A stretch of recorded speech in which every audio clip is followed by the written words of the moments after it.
Namaskar. Welcome to Sanskrit class of 9th standard. Today we'll do chapter number 18 Bilasya Vani na kadapi me shruta. Means ગુફાની વાણી ક્યારેય મેં સાંભળી નથી. I never heard the voice of cave. Let's start. So here's an introduction, but we'll skip the introduction right now. We'll go ahead and understand the translation. कस्मिनश्चित् वने खर नखर नामः સિંહ પ્રતિવસતિ સ્મ. કોઈ એક વનમાં ખર નખર નામનો સિંહ વસતો હતો. In certain forest there lived a lion named ખર નખર. સહ કદાચિત ઇતસ્તત પરિભ્રમણ ક્ષુધાર્થ ન કશ્ચિદપી આહાર અલભત. તે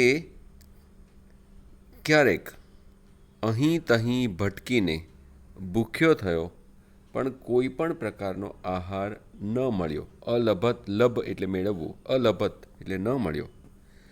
Once while wandering here and there, being afflicted by hunger એટલે being hungry, he did not find anything to eat.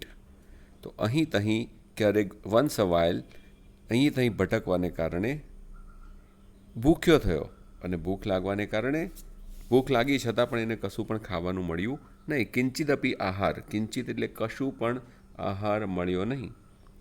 તતઃ સૂર્યાસ્ત સમયે એકામ મહતી ગુફા દ્રષ્ટવા સહ અચિંતયત. પછી સૂર્યાસ્ત સમયે એટલે at the time of sunset, સૂર્યાસ્તના સમયે એક ગુફા, એક મોટી ગુફા જોઈ અને તે બોલ્યો અથવા તેણે વિચાર્યું. Then seeing a cave at the time of sunset, સૂર્યાસ્ત સમયે, he thought, અચિંતયત એણે વિચાર્યું, નૂનમ એતસ્યા ગુહાયામ રાત્રો કોપી જીવ આગચ્છતિ. નૂનમ એટલે કે ખરેખર આ ગુફામાં રાત્રે કોઈક જીવ આવતો હશે અથવા તો આવશે. Indeed, નૂનમ some living being એટલે કે કોઅપી જીવ comes in the cave, ગુફાયામ આગચ્છતિ, at night, રાત્રौ. અતઃ અત્રૈવ નિગૂઢો ભૂત્વા તિષ્ઠામિ Iti. So I stay hidden here only. નિગૂઢ means hidden, નિગૂઢ એટલે સંતાઈને, અત્રેવ એટલે અહીં જ, હિયર ઓનલી, ભૂત્વા તિષ્ઠામી એટલે કે નિગૂઢ ભૂત્વા એટલે કે હિડન બનીને અહીં જ ઊભો રહીશ. અત્ર ઇવ મતલબ અહીંયા જ ઊભો રહીશ. એતસ્મિન અંતરે ગુહાયાः સ્વામી દધીપુચ્છ નામ શૃગાલ સમાગચ્છત. એટલામાં એ સમય દરમિયાન ગુફાના સ્વામી એટલે કે ઓનર ઓફ ધ કેવ, દધીપુચ્છ નામ શૃગાલઃ, જેકલ નેમ્ડ દધીપુચ્છ, સમાગચ્છ મતલબ આવ્યો. In the meanwhile, the owner of the cave, a jackal named Dadipucha, came. Samagaccha, agachat. स च यावत् पश्यति तावत् सिंहपदपद्धतिः गुहायां प्रविष्टा न च बहिरागता अपश्यत्. જ્યારે તેણે જોયું, શું જોયું? ત્યારે સિંહના પગલાંની પેટર્ન અથવા તો પગલાંની લાઈન ગુહાયામ પ્રવિષ્ટા એટલે કે કેવમાં અંદર જતી હતી. ન ચ બહિરાગતા, બહિરાગતા એટલે બહાર નહીં આવતી એણે જોઈ. એટલે સિંહ અંદર જતો હોય તેવા એણે પગલાં જોયા, અંદર જતા પગલાં જોયા, પણ રિટર્ન આવતા હોય તેવા પગલાં જોયા નહીં. તો શું થાય છે એનું translation? And as long as he could see, जहाँ तक वो देखता था, यावत तावत, ધીસ ઇઝ અવ્યય. યાવત તાવત. As long as he could see. ઇંગ્લિશમાં એ રીતના કહેવાશે. યાવત તાવત મતલબ as long as he could see. He could પશ્યતી, જોઈ શકે છે ત્યાં સુધી. શું? A line of the footprints of a lion entered the cave. સિંહ પદ પદ્ધતિ ગુહાયામ પ્રવિષ્ટા. ગુહાયામ એટલે ઇન ધ કેવ. પ્રવિષ્ટા entered. ન બહિરાગતા અપશ્યત and he did not see it coming out. શૃગાલઃ અચિંતયત. શિયાળે વિચાર્યું એટલે કે ધ જેકલ થોટ. અહો વિનષ્ટો અસ્મી. ઓ મારો વિનાશ, અસ્મી એટલે મારો વિનાશ થઈ શકે તેમ છે. આઈ એમ રૂઇન્ડ. I am ruined. તો અહો is a sad feeling, so that can say alas, I am રૂઇન્ડ. નૂનમ અસ્મિન બિલે સિંહમ અસ્થિતિ તર્કયામી. તર્કયામી એટલે ખરેખર મારી ગુફામાં એટલે કે કેવમાં સિંહ આવ્યો એવું મારું વિચારવું છે. That is something which I think or I guess. તર્ક કરવો એટલે ડિબેટ કરવી, આર્ગ્યુમેન્ટ કરવી પણ થાય, પણ અહીં ગેસ કરવું છે. So I guess there is a lion in the cave. In this cave. અસ્મિન બિલે એટલે કે ઇન ધીસ કેવ. ખરેખર, ઇનડીડ. શું છે? સિંહમ અસ્થિતિ એટલે there is a lion. This is something which I guess. તર્કયામી. તત કિમ કરવાણી. Then what should I do? What should I do? તો મારે શું કરવું જોઈએ? દૂરસ્થ રવમ કર્તુમ આરબ્ધ. સોરી, એવમ વિચિંત્ય.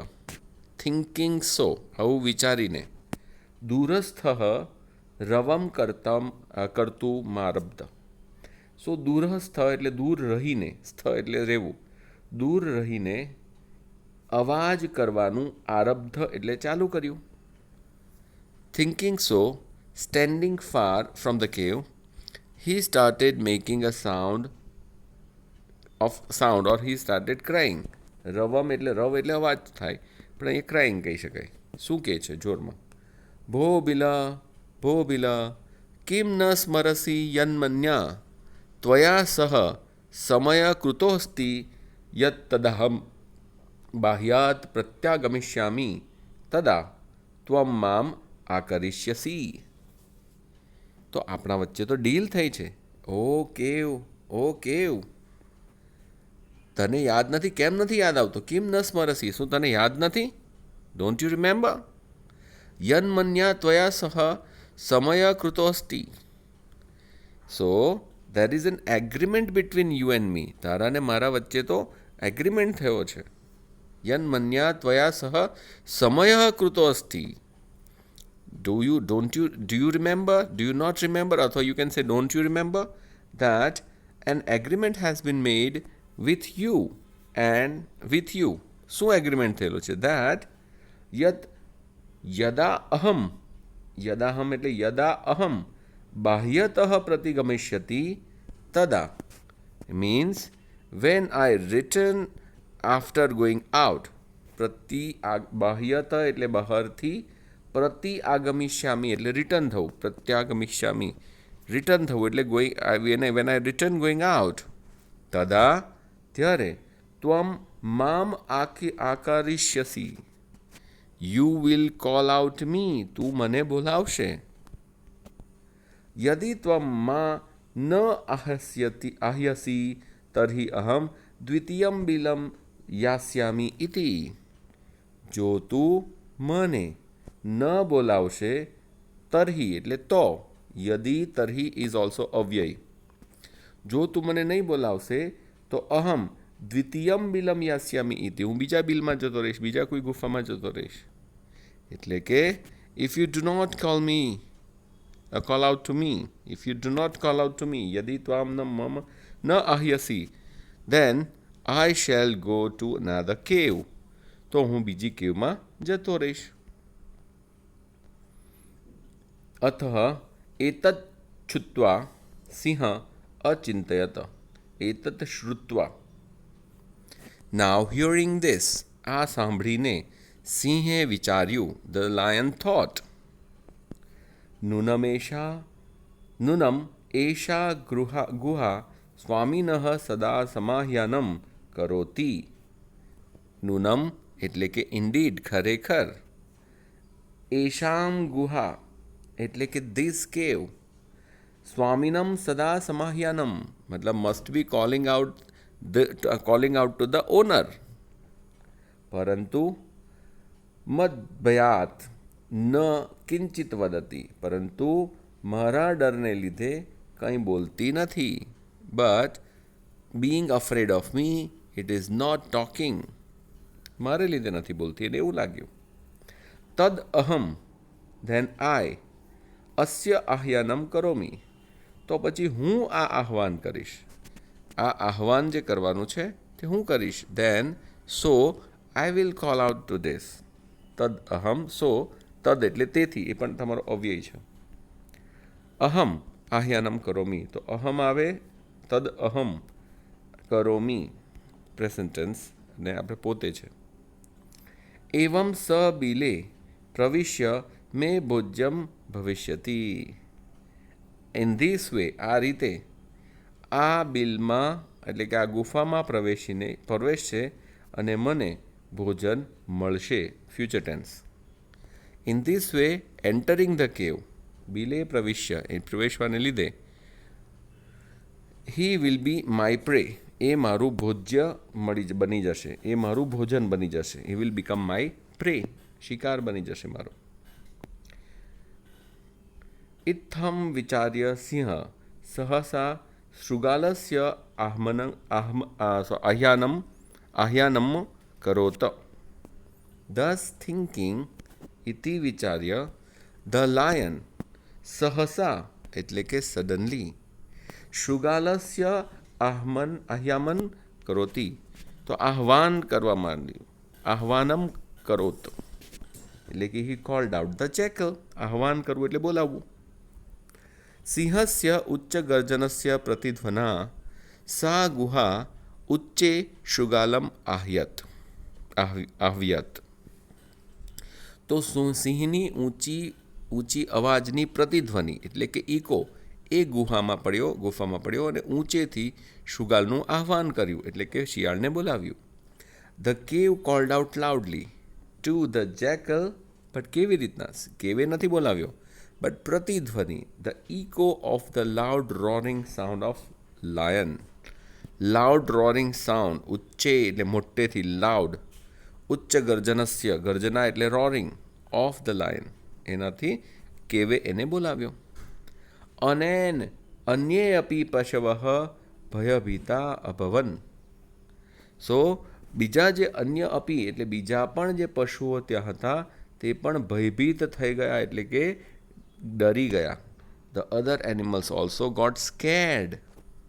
શૃગાલો અપી તતઃ દૂરમ પલાયમાન ઇમ પઠત. તો શિયાળ પણ શૃગાલો અપી તતઃ ધેન અથવા તો સો દૂરમ પલાયન કરવું એટલે ભાગી જવું, ત્યાંથી દૂર જતો રહ્યો. અને ઇમ પઠત એટલે કે આવું બોલ્યો એટલે આવું બોલતા જતો રહ્યો. The jackal also said this running અવે. ત્યાંથી જતા આવું બોલ્યો. શું કહે છે?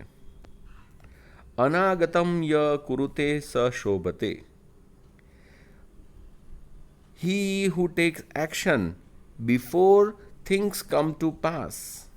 અનાગત જે આવ્યું નથી, જે આવવાનું છે તે વસ્તુ આવે તે પહેલાં જ જે એક્શન કરે, કંઈક એક્શન કરે તે શોભતે. સશોભતે એટલે કે it shines.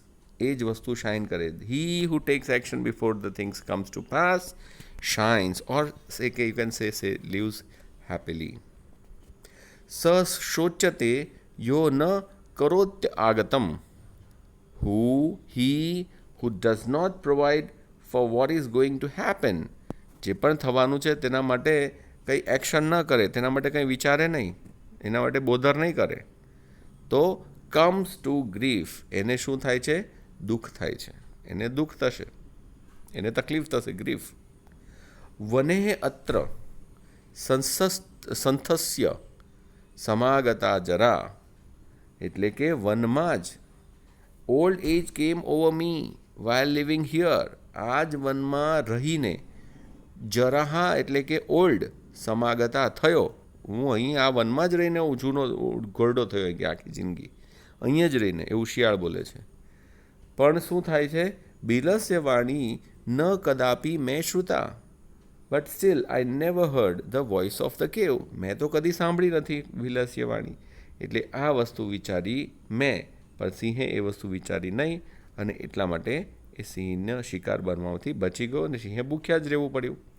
So this is a nice story which says કે before things comes we need to think and take necessary action.